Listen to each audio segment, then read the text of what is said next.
Bismillahirrahmanirrahim. Saudaraku seiman,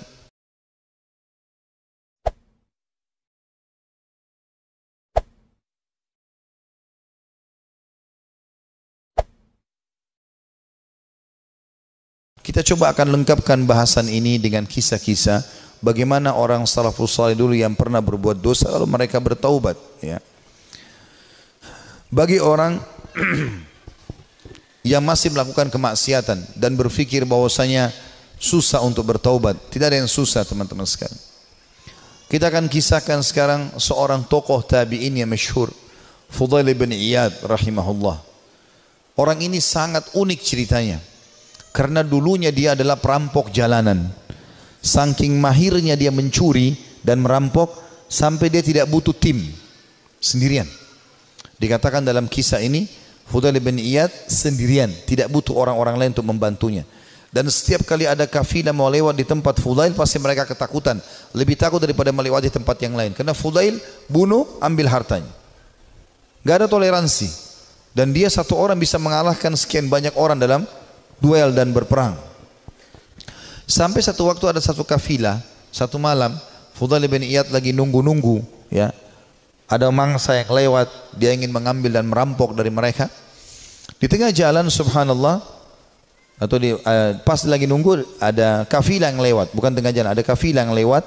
Kemudian kafilah ini berbicara satu sama yang lain dan Fudail mendengarkan. Jangan kita lewat jalan sini karena ada Fudail bin Iyad, nanti dia akan mengganggu kita, ya. Dan tidak bisa kita selamat dari dia. Bagaimana dengan keadaan keluarga dan harta kita? Dengan kalimat ini yang didengar oleh Fudail, Fudail mengatakan, begitu takutnya manusia padaku, gitu kan. Maka dia pun mengatakan, mulai hari ini ya Allah, aku berjanji aku tidak akan pernah mengganggu orang lain lagi. Dalam riwayat yang lain, Fudail lalu keluar, lalu menemui mereka, lalu mengatakan, akulah Fudail bin Iyad yang kalian sebutkan tadi. Dan karena perkataan kalian tadi, aku merasa aku telah menakut-nakuti manusia. Maka dengan itu aku akan berhenti dan tobat dan kalian akan jadi saksi. Lalu Fudail menghormati mereka menjadi tamu pada malam itu. Mulailah Fudail menyembelikan buat mereka hewan, dia berburu sendiri malam itu, dia sembelikan, dia biarkan mereka membuat kemah di sekitarnya. Setelah dia membakar makanan, dia menyiapkan makanan buat mereka, rupanya ada satu orang dari kafilah itu, orang saleh, membaca firman Allah Subhanahu wa taala yang berbunyi, ini disebutkan dalam surah Al-Hadid, ya, ayat 16. Yang Allah Subhanahu wa taala berfirman, a'udzubillahi minasyaitonirrajim, alam ya'ni lilladzina amanu an takhsha qulubuhum li dzikrillah wa ma nazala minal haqq. Belumkah tiba saatnya bagi orang-orang beriman untuk tunduk hati mereka dan mereka agak tunduk hati mereka kepada zikrullah dan apa yang turun dari kebenaran dalam Al-Qur'an. Fudail bin Iyad orang Arab, dia faham betul makna ayat ini. Artinya, sampai kapan kamu mau lalai, kata Allah SWT. Belum tibakah saatnya bagi orang beriman untuk tunduk hatinya dan berzikir kepada Allah dan apa yang diturunkan dari kebenaran dalam Al-Quran? Maka Fudail pun menangis mendengar ayat tersebut. Lalu dia ulang-ulangi ayat itu sampai akhirnya dia menunjukkan taubatnya. Subhanallah, setelah dia taubat, mulai hari itu dia pergi ke Mekah. Tiap hari Mekah dan Madinah. Artinya setiap saat dia di Mekah sebentar, nanti di Madinah lagi sebentar. Tidak pernah meninggalkan dua kota yang suci ini. Dan kata para ulama, orang-orang yang pada saat itu sudah menjadi ulama, ya, kemudian menjadi sahabat dekatnya Fudail. Di antaranya Abdullah bin Mubarak, Sufyan al-Thawri. Ini semua orang-orang yang luar biasa ibadahnya, terkenal sekali kesolehannya. Itu mereka mengatakan, kami tidak pernah menemukan orang setakut kepada Allah seperti Fudail bin Iyad. Dia luar biasa, kalau datang dekat Ka'bah nangis kepada Allah Subhanahu wa taala. Kalau nangis bisa sampai pingsan karena ketakutannya kepada Allah Subhanahu wa taala, dan dia betul-betul tulus sampai akhirnya Allah letakkan hikmah, kalimat hikmah dari lisan dia. Banyak kalimat-kalimat mutiara yang disebutkan oleh Fudail bin Iyad rahimahullah, dan itu dinukil oleh para ulama. Seperti misalnya dia mengatakan sambil dia berdoa kepada Allah, tapi ini orang dengar diam-diam. Dia sebutkan diam-diam di hadapan depan Ka'bah. Dia mengatakan, idza azharta aibana fatadhhar walan nastati'a satrah. Ya Allah, seandainya Engkau membuka aib-aib kami, maka pasti akan kelihatan dan kami tidak akan mungkin bisa menutupinya. wa nufdah, dan kami pasti akan dipermalukan.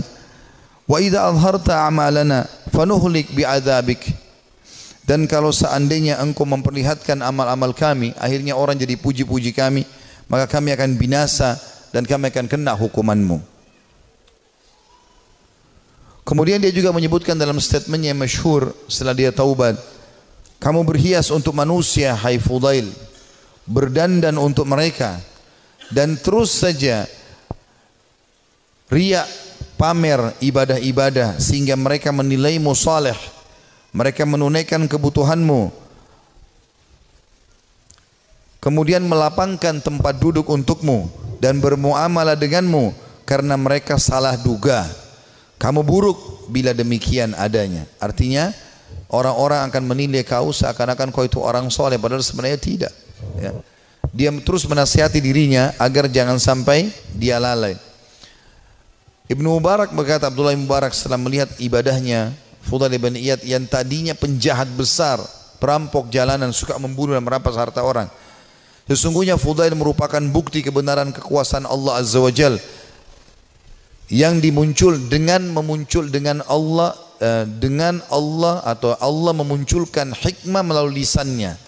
Dia termasuk manusia yang dikaruniai manfaat dari amal-amalnya. Disebutkan dalam Syiar Alam Nubala di jilid 8 halaman 425. Artinya ini bukti nyata tanda-tanda kebesaran Allah. Tadinya penjahat besar, pembunuh, lalu dia taubat nasuha, dia tinggalkan semua kesalahannya. Allah tidak mau tahu masa lalu orang, tapi Allah Subhanahu wa taala menilai sekarang ke depan. Fudail berkata kepada seseorang yang bertanya, bagaimana caranya supaya bisa menjadi takut kepada Allah sebagaimana anda ini takut? Ya, anda bisa taubat seperti ini, luar biasa. Kata dia, kosongkan hatimu untuk sedih dan takut sampai keduanya dapat bersarang. Apabila keduanya bersarang di hatimu, maka keduanya akan membentengimu dari melakukan maksiat dan menjauhkan dirimu dari api neraka. Disebutkan juga dalam Syiar Alam Nubala jilid 8 halaman 438. Artinya dia mengatakan, yang membuat saya seperti ini, saya sengaja menanamkan rasa takut saya kepada Allah. Saya mempelajari tentang kemahabesarannya Allah Subhanahu wa taala sebagai pencipta, beratnya siksaannya kalau melanggar terus menerus, ya. Kemudian saya biarkan tersarang dalam hati saya, maka akhirnya itu membentengi saya dari kemaksiatan.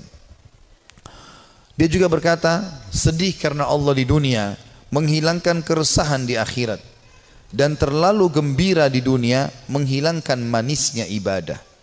Nah, artinya dia mengatakan sedih karena Allah di dunia, maksudnya merasa rindu dengan surga, takut dengan dosa, menghilangkan keresahan di akhirat. Tidak akan mungkin bersatu antara dua kesedihan, gitu kan. Dan terlalu gembira dengan dunia, tidak pernah ada cobaannya misalnya, tapi walaupun tidak mungkin ya, pasti manusia akan diuji oleh Allah SWT supaya dia tidak terlalu bergantung pada dunia ini. Dan terlalu gembira dengan dunia berlebih-lebihan sampai terbahak-bahak, sampai luar biasa merasa hidupnya harus selalu kegembiraan, padahal itu juga tidak mungkin terjadi, maka akan membuat ya, atau menghilangkan manisnya ibadah. Dia juga menasihati dirinya setelah dia taubat, mengatakan, wahai jiwa, kasihan kamu ini, kau selalu berbuat buruk, namun kau mengira dan merasa dirimu baik. Kamu tidak tahu, tetapi merasa selevel dengan ulama.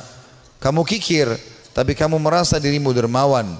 Kamu bodoh, tapi kamu merasa pintar dan cerdas. Ajalmu pendek, tapi angan-anganmu sangat panjang. Ya, ini kalimat-kalimat mutiara yang luar biasa. Rupanya setelah dia bertaubat kepada Allah Subhanahu wa taala, Allah berikan kalimat-kalimat ini kepadanya, ya. Dia mengatakan, saya ulangi, wahai jiwa, kasihan kamu. Kau berbuat buruk, namun kau mengira dirimu berbuat baik. Artinya, amal-amal yang kau kerjakan ini masih kurang. Tapi kenapa kau selalu merasa bangga? Ini dia nasihati dirinya sendiri. Karena ada orang kadang-kadang begitu, dikuasai oleh syaitan, dia merasa bangga. Saya sudah haji sekian kali, saya sudah pernah bersedekah ini dan itu, saya pernah bangun masjid satu masjid itu terus yang dibahas. Apa saja semuanya dibanggakan. Maka dia menasihati dirinya supaya dia terus termotivasi mau ibadah. Dia mengatakan, wahai jiwa, kasihan kamu. Kau sebenarnya berbuat buruk masih sedikit, tapi kau pikir dirimu sudah berbuat banyak. Kau tidak tahu, ya, tapi kau menganggap dirimu selevel dengan ulama. Ini juga banyak jadi penyakit di dalam tengah-tengah penuntut ilmu. Baru belajar setahun 2 tahun sudah merasa dirinya luar biasa. Akhirnya sudah mulai membicara tentang ulama ini, tentang ulama itu. Habis waktunya untuk itu. Maka semestinya seseorang menyadari kalau dia baru belajar, ya sudah dia belajar. Sebagaimana dikatakan oleh Fudail di sini rahimahullah. Beliau mengatakan kau tidak tahu tapi kau merasa dirimu selevel dengan ulama. Yang ketiga dia bilang bahwa dirinya kamu kikir tapi kau merasa dirimu dermawan. Ya, artinya berapa banyak sih yang kau sudah sedekahin sehingga kau selalu banggakan hai Fudail. Padahal sebenarnya kau bakhil. Sedikit sekali yang kau keluarkan dibandingkan nikmat Allah yang melimpah kepadamu. Ini juga ya tamparan yang sangat keras bagi orang yang tadi baru sedekah sekali, 2 kali, 3 kali dalam 1 bulan, dalam 1 tahun, bahkan mungkin 10 tahun sekali. Atau mungkin seumur hidup baru melakukan 1 kebaikan itu. Jadi misalnya membangun sebuah masjid atau 1 kegiatan, sudah dibangga-banggakan. Ya. Kemudian dia mengatakan yang keempat, kau bodoh tapi merasa dirimu pintar dan cerdas. Ada orang juga ini kena penyakit ini ya. Begitu dia sudah belajar agama, dia sudah mulai faham sedikit ayat, hadis, maka dirasa dirinya tidak perlu belajar lagi. Ini keliru. Kita harus menuntut ilmu sampai menjelang meninggal dunia. Dan beliau mengatakan, ajalmu pendek tapi angan-anganmu sangat panjang. Artinya banyak angan-angan yang kau bangun tapi sebenarnya semuanya itu mengganggu hidupmu. Juga dia berkata, Fudail rahimahullah, manusia paling berdusta adalah mereka yang mengulangi perbuatan dosa yang pernah dilakukannya. Manusia yang paling dusta adalah manusia yang mengulangi apa yang pernah dia lakukan dulu. Ya. Manusia yang paling bodoh, jadi kalau dia pernah buat dosa dia ulangi lagi berarti dia manusia paling dusta. Karena dia sudah tahu salah tapi kenapa dia lakukan. Lalu dia mengatakan manusia paling bodoh adalah manusia yang memperlihatkan amal kebaikannya. Kalau ada manusia yang model dia paling bodoh adalah orang yang suka pamer-pamer amalnya. Ya saya ini lakukan, saya sudah haji sekian kali, saya sudah bangun masjid ini dan itu, saya sudah begini dan begitu. Dia banggakan amalnya. Itu manusia yang paling bodoh. Karena hilang semua pahalanya dengan dia riya.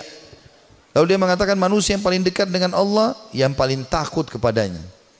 Ini juga statementnya mirip dengan apa yang dikatakan oleh sebagian ulama yang membuat Umar bin Khattab radhiyallahu anhu yang mendapatkan kemuliaan sabda Nabi SAW, wahai Ibnu Khattab, kalau kau lewat di sebuah lembah, syaitan melihat kau lewat di lembah itu, maka dia akan mencari lembah yang lain karena takut bertemu denganmu.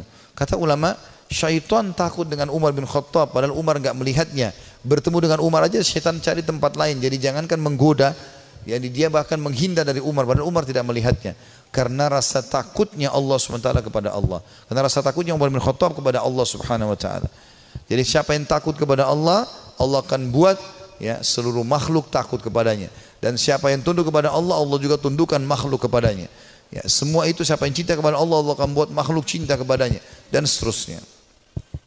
Juga kata beliau, manusia tidak akan sempurna sehingga agamanya mampu mengalahkan nafsunya, dan manusia tidak akan binasa sehingga nafsunya mengalahkan agamanya. Ini statement yang mulia. Beliau mengatakan kalimat ini penting untuk digarisbawahi teman-teman sekalian. Manusia tidak akan sempurna sehingga agamanya mampu mengalahkan nafsunya. Artinya ilmu yang dia pelajari itu menjadi patokan dan pegangan hidupnya sehingga nafsunya diawasi oleh ilmunya. Karena ilmu agama itu mengawasi kita. Ilmu agama mengawasi kita. Kalau kita belajar agama, ilmu kita halal haramnya Allah seperti bodyguard. Kita mau makan, mau minum, mau mencari pendapatan, mau bergaul, agama akan mengatakan itu boleh atau tidak boleh. Maka orang yang sempurna adalah orang yang justru ilmu agamanya itu bisa mengontrol hawa nafsunya. Dan sebaliknya, orang yang binasa adalah orang yang nafsunya mengalahkan agamanya. Jadi dia pun tahu agama tapi tetap saja dikalahkan oleh agamanya sendiri. Dan ini semua adalah hal mendasar yang perlu digarisbawahi dari nasihat yang mulia.